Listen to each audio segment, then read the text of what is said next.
Sebelum melanjutkan, jangan lupa subscribe dulu, terima kasih.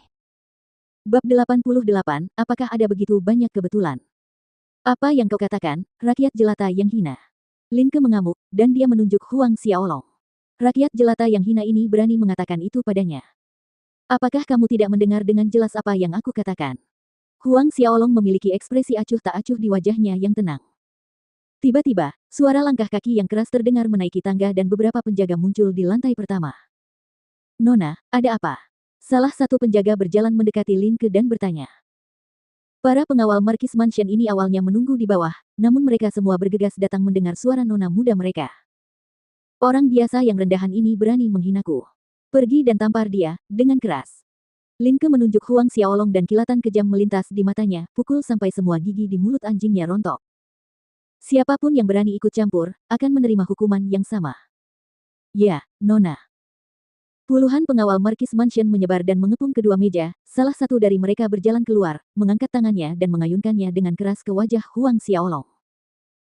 Para mantan pengawal Huang Klan Manor merasa kesal melihat ini dan ingin berlari keluar, tetapi sebuah siluet lebih cepat dari mereka, dan bergerak di depan mereka.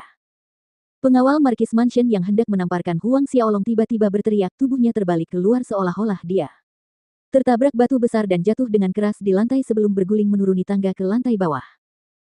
Keheningan sejenak merasuki ruangan di lantai pertama. Siluet yang bergerak adalah Fei Hao. Setelah hening sejenak karena terkejut, semua pengawal Markis Mansion menjadi marah. Mereka semua menghunus pedang yang mereka bawa dan pada saat itulah Fei Hao mendengus, enyahlah. Suaranya menggelegar seperti ombak, dan kilat zigzag muncul entah dari mana seperti jaring. Ini adalah Sound of Lightning Fall milik Fei Hao, keterampilan pertempuran tingkat misterius tingkat tinggi. Yang terkuat di antara pengawal Markis Mansion ini adalah yang berada di puncak Ordo Ketujuh, dan kemampuan mereka tidak cukup untuk lolos dari sambaran petir ini. Setelah tubuh para pengawal ini disambar petir, mereka berguncang dan kemudian terbalik. Pada saat mereka jatuh ke lantai, para pengawal ini tidak lagi dapat dikenali, tubuh mereka hangus hitam pekat dengan asap abu-abu mengepul dari mereka seperti arang yang terbakar. Kau. Melihat semua pengawal yang mereka bawa dikalahkan, ekspresi di wajah Lin Ke dan Lin Guo sangat jelek. Tampar. Suara dingin Huang Xiaolong terdengar. Baik, Tuan Muda. Tepat saat suara Fei Hao berakhir, sisi kanan wajah Lin Ke tercetak tanda merah berupa 5 jari.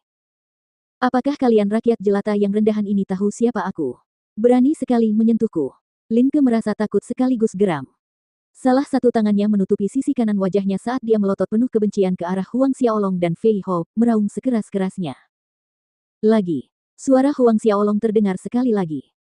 Jejak 5 jari berwarna merah tua muncul di pipi kanan Lin Ke. Darah menetes dari mulutnya saat dia meludahkan giginya. Lin Ke menatap gigi yang menggelinding di lantai dan terdiam sejenak. Dia menjerit histeris ke arah Huang Xiaolong dan Fei Hao, kau berani memukulku. Kau benar-benar berani memukulku. Kau tahu siapa aku? Aku adalah Nona Markis Mansion. Ayahku adalah Markis Lin Xian. Aku ingin membunuh kalian rakyat jelata yang hina, membunuh setiap rakyat jelata yang hina seperti kalian. Lagi. Huang Xiaolong tidak memperhatikan. Pa.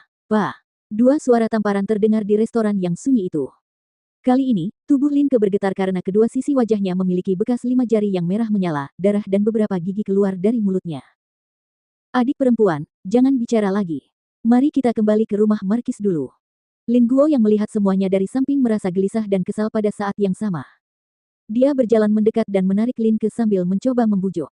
Dia telah melihat niat Huang Xiaolong, jika adik perempuannya terus mengoceh, dia mungkin akan meninggalkan semua giginya di sini. Tanpa menunggu jawaban Lin Ke, Lin Guo sudah menarik Lin Ke menuju tangga, melarikan diri secepat yang dia bisa. Melihat Lin Guo menyeret Lin Ke melarikan diri dengan panik, Huang Xiaolong mencibir. Sebelum Lin Ke menghilang, wajahnya penuh dengan ketidakpuasan dan kebencian, dan dia percaya bahwa masalah ini tidak akan berakhir di sini. Jika semuanya berjalan sesuai harapannya, setelah kembali ke Markis Mansion, keduanya akan kembali ke sini dengan sekelompok ahli. Pelayan kecil itu melihat Lin Guo dan Lin Ke yang berlari tergesa-gesa, lalu melihat ke bawah ke lantai yang dipenuhi oleh penjaga Markis Mansion, jiwanya melayang karena terkejut. Pikirannya kembali setelah beberapa saat dan dia bergegas untuk melaporkan masalah itu kepada bosnya. Setelah Lin Guo dan Lin Ke lari, Huang Xiaolong dan yang lainnya melanjutkan makan mereka seolah-olah tidak terjadi apa-apa. Adapun Lin Guo dan Lin Ke, mereka kembali ke Markis Mansion segera setelah meninggalkan restoran lezat. Lin Ke meratap sepanjang jalan kembali ke rumah Markis, dan baik Lin Ke maupun Lin Guo melangkah ke aula utama. Markis Lin Xian sedang dalam suasana hati yang baik, mengobrol dengan seorang pria paruh baya. Pria paruh baya ini mengenakan baju besi yang dikeluarkan oleh tentara, dan ada beberapa lencana mengilap di bahunya. Pria paruh baya ini adalah salah satu jenderal kerajaan Luotong, Jenderal Hong Deseng. Lin Ke menangis saat dia berjalan ke aula utama, dan ini mengejutkan Lin Xian dan Hong Deseng, menyebabkan mereka menghentikan diskusi mereka. Ketika keduanya melihat Hong Deseng di aula utama, mereka menghampiri dan menyapa Paman Hong. "Ker, apa yang terjadi?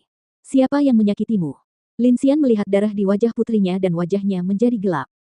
"Ayah, Paman Hong, kalian harus mencari keadilan untukku." Lin Ke menutupi wajahnya sambil menangis. "Baru saja di restoran lezat, sekelompok anjing biasa menamparkan wajahku. Bahkan gigiku tanggal." "Wu, apa?" Wajah Lin Xian menjadi lebih gelap, cahaya dingin melintas di matanya. Apakah ada sesuatu yang tidak biasa pada kelompok orang itu? Pada saat ini, Hong Deseng tiba-tiba bertanya. Ketiga orang yang ada di aula bersamanya tercengang mendengar pertanyaan itu. "Saudara Hong, apa yang ingin kamu katakan?" Lin Xian bertanya. Hong Deseng menjelaskan, "Apakah kamu masih ingat tahun lalu apa yang terjadi di restoran lezat?" Lin Xian gemetar dari ujung kepala sampai ujung kaki. Tahun lalu, Adipati Meng Chen dan putranya, Meng Xia, melukai adik muda Marsekal Hao Tian karena mereka mengandalkan lebih banyak orang. Kemudian, Marsekal Hao Tian bergegas ke restoran dan membunuh Meng Chen dan Meng Xia untuk melampiaskan amarahnya. Meskipun kejadian itu terjadi setahun yang lalu, bagaimana mungkin Lin Xian bisa melupakannya? Dan tempat di mana Meng Chen dan Meng Xia terbunuh adalah di restoran lezat. Lin Ke dan Lin Guo juga teringat kejadian ini dan wajah keduanya berubah menjadi hijau pucat, kemudian memutih.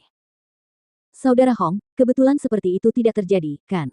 Lin Xian ragu sejenak sebelum bertanya. "Lebih baik aman daripada menyesal," kata Hong Deseng. Ia menoleh ke arah Lin Ke dan bertanya, "Seperti apa rupa orang yang menyakitimu?" Lin Ke dan Lin Guo menggambarkan ciri-ciri wajah Fei Hou dari ingatan satu persatu. Wajah Lin Xian dan Hong Deseng menjadi semakin muram dari detik ke detik, dan ketika Lin Ke dan Lin Guo selesai berbicara, Hong Deseng terdengar muram saat berkata, "Saya khawatir orang ini adalah adik muda Marsekal Hao Tian, Fei Hou." Adik muda Marshal Hao Tian, Fei Hou. Wajah Lin Ke dan Lin Guo langsung kehilangan warnanya. Tiba-tiba, Hong Deseng memikirkan sebuah pertanyaan, selain Fei Hou, apakah ada pria berusia 70-an? Dia bahkan menggambarkan seperti apa rupa Marsekal Hao Tian bagi mereka. Lin Ke dan Lin Guo mencoba mengingat. Tetapi, pada saat itu, Marsekal Hao Tian duduk dengan punggung menghadap tangga, jadi mau tidak mau mereka tidak bisa melihat dengan jelas semua orang di sana. "Kami tidak memperhatikan." Lin Ke menambahkan, jumlahnya sekitar 14-15 orang. Oh benar, ada seorang anak berusia sekitar 10 tahun, tetapi Fei Hou mendengarkan perintahnya, memanggilnya Tuan Muda, mungkinkah dia? Huang Xiaolong. Lin Xian dan Hong Deseng mengucapkan nama itu serempak. Huang Xiaolong. Tubuh Lin Ke dan Lin Guo gemetar, hampir tersandung. Juara tahun pertama Akademi Bintang Kosmik, nama ini telah lama menyebar ke setiap sudut kota kerajaan, Huang Xiaolong, yang memiliki semangat bela diri naga hitam ilahi purba. Ini bukan lagi rahasia, dan ia dipuji sebagai bakat nomor 1 dalam sejarah kerajaan Luotong.